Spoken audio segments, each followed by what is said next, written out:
এই যে রমজান মাস সামনে আসে, দেখে নিয়েন বহু ব্যবসায়ী তাহাজ্জুদ পড়বে, তারাবিও পড়বে, মসজিদে গিয়ে ফটর ফটর করা শুরু করবে, লাইট নাই কেন, এসি নাই কেন, ফ্যান চলে না কেন, বড় বড় কথা। সারা বছর তো মসজিদ আসে নাই, তারাবি নামাজে আসবে। আবার দেখবেন অনেকে সারাদিন তো মসজিদ নাই, জুমার দিনে যায়, জুমার দিনে গিয়ে বলে, এই ইমাম সাহেব ওটা করেন নাই কেন, এই মুয়াজ্জিন সাহেব এটা করেন নাই কেন। আছে না এমন লোক? এই শ্রেণী মানুষ আছে দেখবেন, এরাই ফটর ফটর বেশি করে রমজান মাসে। রমজান মাসে দেখবেন নামাজে তারাবিও পড়বে, মাপেও কম দিবে। এরকম লোক আছে না? মাপে যারা কম দেয়, এই পাপের কারণে সমাজের মধ্যে দুর্ভিক্ষ নেমে আসে। আমাদের অর্থনৈতিক অবস্থা এমন জায়গায় দাঁড়িয়ে আছে না, দুর্ভিক্ষ যদি চলে আসে অবাক হওয়ার কিছু নাই। দুর্ভিক্ষ চলে আসলে আপনার অবাক হতে পারেন, আমি অবাক হব না। এমন একটা জায়গায় দাঁড়িয়ে আছে, এমন একটা জায়গায় দাঁড়িয়ে। এবং রমজান, এই রমজান মাসে এমনি তো দ্রব্যের দাম বেড়ে যায়, এবার যার কি হবে আল্লাহ ভালো জানে। আমার মনে হয়, আমার ভয় হয়, একদম নিম্নবিত্ত মানুষ যারা এবার রোজা রেখে ইফতার যখন করবে, তখন হাত তুলে আল্লাহর কাছে বদদোয়া করা শুরু করবে। এটা আমার ভয় হয়। এবার অপেক্ষা করেন, দেখতে থাকেন সামনে কি হয়। প্রতিটা পণ্যের দাম অলরেডি বাড়া শুরু হয়ে গেছে।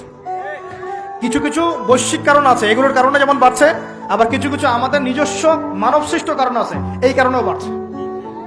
মানব সৃষ্ট কারণগুলো বুঝতে হলে আপনাকে বেসিক কিছু অর্থনীতি বুঝতে হবে। এটা পড়াশোনা করেন, দেখবেন আমি গত লেকচারে বলেছিলাম। আল্লাহ রাব্বুল আলামিন আমাদের সবাইকে হালাল খাওয়ার তৌফিক দান করুন। সমাধান কি তাহলে? সমাধান হচ্ছে অপচয় কমাতে হবে। 5টা খেজুরে ইফতার হয়ে গেলে 6 নম্বর খেজুর দান করে দেন, 6 নম্বর খেজুর দান করে দেন। সদকাগুলো বেশি বেশি বাড়িয়ে দেন। এই যে মানুষগুলো খেতে পারবে না, ওদের ঘরে ঘরে গিয়ে ইফতারগুলো পৌঁছে দেন, মাসের বাজার করে দেন। যাদের সামর্থ্য আছে, জাকাত ফরজ হয়েছে, জাকাতগুলো দিয়ে দেন। আল্লাহ পাক তৌফিক দান করুন। দুর্নীতি বন্ধ করেন, কালো টাকা বন্ধ করেন। কত টাকা পাচার হয়ে গেল বিদেশে, সেগুলো কে ফিরিয়ে নিয়ে আসবে? এ দায়িত্ব কার? মনে রাখবেন, একটা পাপের হিসাব না দিয়ে কাল কিয়ামতের মাঠে কোনো দায়িত্বশীল পার পাবে না ইনশাআল্লাহ। কোনো দায়িত্বশীল না। না, এই যে আমি লেকচার দিচ্ছি না, আল্লাহ পাক আমাকেও দাঁড় করাবেন। দাঁড় করায় বলবেন, তোমাকে আমি দিনের যে জ্ঞান দিয়েছিলাম, সেই জ্ঞানের হক তুমি আদায় করেছো কিনা হিসাব দেওয়া। এই যে বড় বড় মুফাসসিরে কোরআন, মুফতি, মুহাদ্দিস বসাচ্ছেন, পাংখা দিয়ে বাতাস করছেন, হ্যাঁ, চা খাওয়াচ্ছেন, কফি খাওয়াচ্ছেন।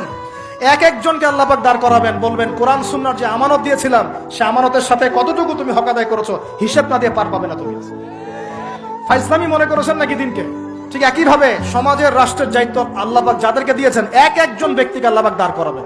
দাঁড় করে জিজ্ঞাসা করবেন, কোন কোন জনগণের কোন কোন হক তুমি নষ্ট করেছো, কার কার হক দিয়েছো, কার কার দাও নাই, সবার সামনে হিসাব দাও, তারপর জান্নাতে যেতে পারবে। এত সহজ না।